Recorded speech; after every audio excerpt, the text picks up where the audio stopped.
হাতে আর মাত্র কয়েকটি দিন, তারপরেই দেশের সর্বোচ্চ আদালত সুপ্রিম কোর্টে উঠতে চলেছে রাজ্যের 26,000 শিক্ষক শিক্ষিকা এবং শিক্ষাকর্মীদের চাকরি বাতিলের ফাইনাল শুনানি। আগামী 26শে জানুয়ারি হতে চলেছে এই মামলার ফাইনাল নিষ্পত্তি। এমনই কিন্তু ইঙ্গিত পাওয়া যাচ্ছে। এর আগে একাধিকবার পিছিয়েছে এই মামলার হাই ভোল্টেজ শুনানি। আর এবার এই মামলার পরবর্তী শুনানি দেশের সর্বোচ্চ আদালত সুপ্রিম কোর্টে ওঠার আগেই যোগ্য শিক্ষক শিক্ষিকা এবং শিক্ষাকর্মীরা নিয়ে নিলেন একটি মারাত্মক পদক্ষেপ। এই যোগ্য শিক্ষক শিক্ষিকা এবং শিক্ষাকর্মীদের এই চরম পদক্ষেপে একেবারে তোলপাড় রাজ্য রাজনীতি। অ্যাকচুয়ালি 2016 সালের সম্পূর্ণ প্যানেল বাতিল সংক্রান্ত কলকাতা হাইকোর্টের রায়কে চ্যালেঞ্জ জানিয়ে সুপ্রিম কোর্টে মামলা করেছিল এসএসসি। সবার চাকরি বাতিল কেন হলো, এই অভিযোগ নিয়েই সুপ্রিম কোর্টে মামলা করেছিল এসএসসি। এসএসসির চেয়ারম্যান সিদ্ধার্থ মজুমদার বলেছিলেন, আমরা সুপ্রিম কোর্টে মামলা দাখিল করেছি। কলকাতা হাইকোর্টের ডিভিশন বেঞ্চের সেই রায়ে সরাসরি 25,753 জনের চাকরি চলে গিয়েছিল।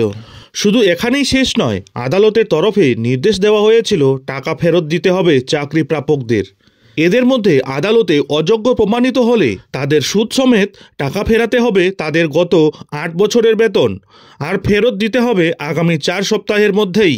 কলকাতা হাইকোর্টের ডিভিশন বেঞ্চের এই ঐতিহাসিক রায়কেই চ্যালেঞ্জ করে সুপ্রিম কোর্টে চলছে বর্তমানে এই 26,000 চাকরি বাতিল মামলাটি। এই 26,000 চাকরি বাতিল মামলার শুনানি চলছে এখন দেশের সর্বোচ্চ আদালত সুপ্রিম কোর্টে। তবে দেশের সর্বোচ্চ আদালতেও এই মামলাটির শুনানি বারংবার পিছিয়ে যাচ্ছে। আর এবার অবশেষে সুপ্রিম মামলার মাঝেই ফের আন্দোলনে নামছেন যোগ্য চাকরি প্রার্থীরা। 2016 সালের বিজ্ঞাপনে দুর্নীতিমুক্ত স্বচ্ছভাবে নিযুক্ত স্কুল সার্ভিস কমিশনের শিক্ষক শিক্ষিকারা আরও একবার আন্দোলনে নামতে চলেছেন।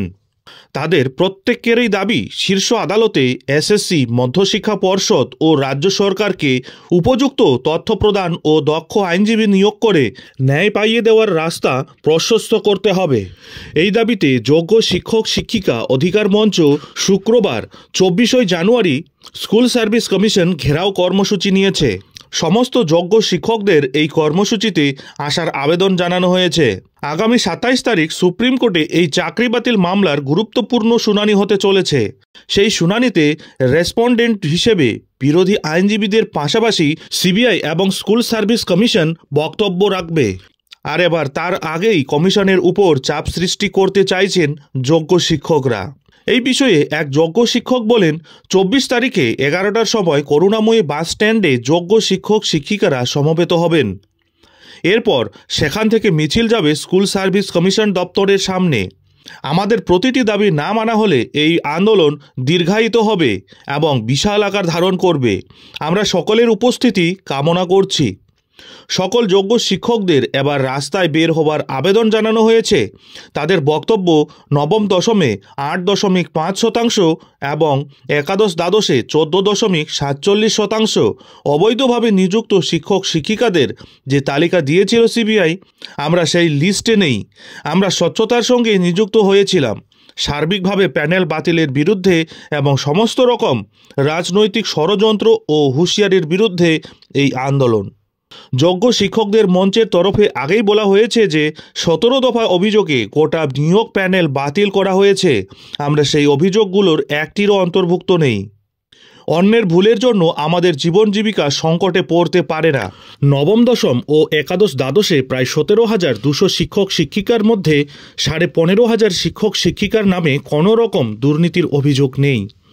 এমনকি কলকাতা হাইকোর্টের প্রধান বিচারপতি রঞ্জিত বাগ কমিটি এবং সিবিআইয়ের তদন্ত রিপোর্ট অনুসারে নবম দশম ও একাদশ দ্বাদশে অবৈধভাবে নিযুক্ত শিক্ষক শিক্ষিকার হার যথাক্রমে 8.5 ও 14.47%। অবৈধভাবে নিযুক্তদের আড়াল করতে গিয়ে বৈধ শিক্ষক শিক্ষিকাদের জীবন ও জীবিকা নিয়ে ছিনিমিনি খেলা চলবে না। প্রসঙ্গত উল্লেখ্য, সুপ্রিম কোর্টে এসএসসি 26,000 চাকরি বাতিল মামলার পরবর্তী শুনানির তারিখ আগামী 27 জানুয়ারি। গত শুনানিতে শীর্ষ আদালতে যোগ্য শিক্ষকদের পক্ষে আইনজীবীরা বিভিন্ন তথ্য তুলে ধরেন। আগামী শুনানিতে বিরোধী আইনজীবীর পাশাপাশি এসএসসি ও সিবিআই নিজেদের বক্তব্য তুলে ধরবে।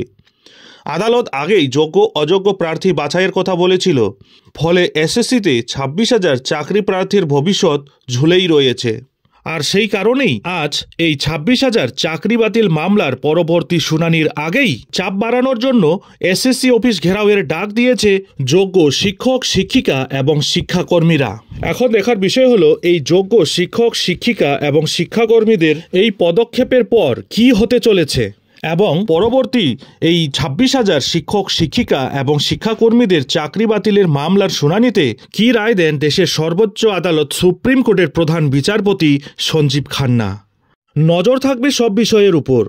যাই হোক, এখন এখানেই শেষ করছি। এর পরবর্তী গুরুত্বপূর্ণ লেটেস্ট আপডেটগুলি ঠিক সময় মতো পেতে অবশ্যই চ্যানেলে চোখ রাখুন।